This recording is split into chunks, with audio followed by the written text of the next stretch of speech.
So here I have an x-ray of my finger.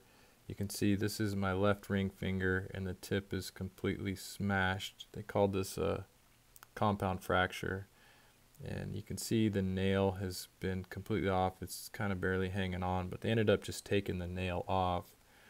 And then you're going to see in a second, the underneath view kind of shows just really how mangled this thing got.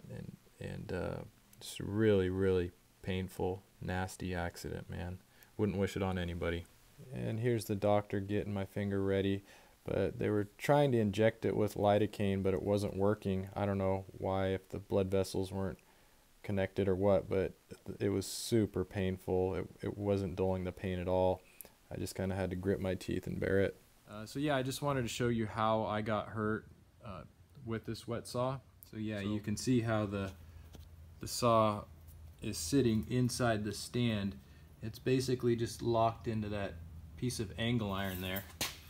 And what I did here to show you is, see how the saw is not resting inside that angle iron. I'm not even going to touch it. I'm not even getting close to it because I don't want to get hurt. But basically the saw is resting on the top and not sitting in this channel.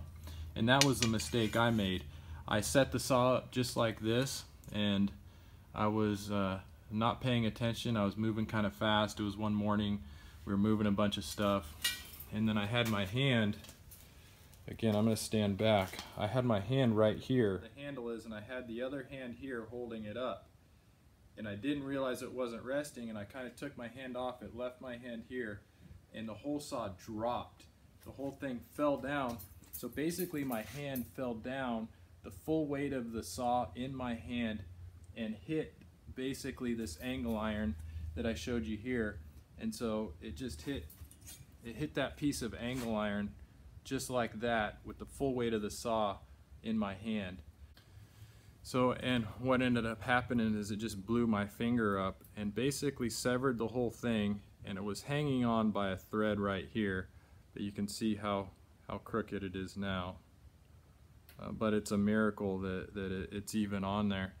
And so what they did is, when I went in the emergency room, they took my fingernail, which was pretty much blown off, and they used it kind of as a splint. So they took the nail, and then they put the nail back on and kind of shoved it down in my nail bed, and then they just kind of stitched it all together so that my nail kind of formed a brace, because it was just mush and it was just hanging. Again, there was just a little bit holding it on there. So it was really a mess, and I'm really grateful that the doctor was actually able to keep my finger. Anyways, if you still use one of these saws, I wanted you to see this so you're very careful not to make the same mistake that I did.